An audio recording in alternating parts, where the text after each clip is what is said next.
May babalita ko po sa inyo na ang passport po ni Saldico ay kanselado na.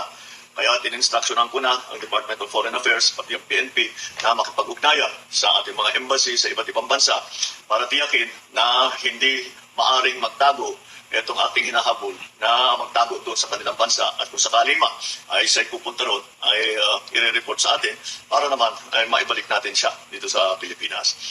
Kaugnay naman kay Sara Diskaya, sumuko naman siya kahapon sa NBI at nasa custodian na siya ng NBI. Inaantay ang formal ng paglabas ng kanyang warrant of arrest. Kaya nakikita po natin, maganda naman ang takbo ng proseso at yung ating mga hinihilaang na kasama dito sa ganitong klaseng sindikato ay haharap sa hustisya.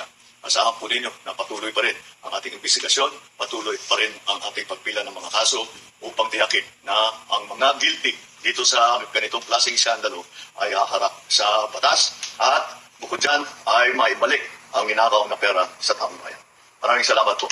Magandang araw.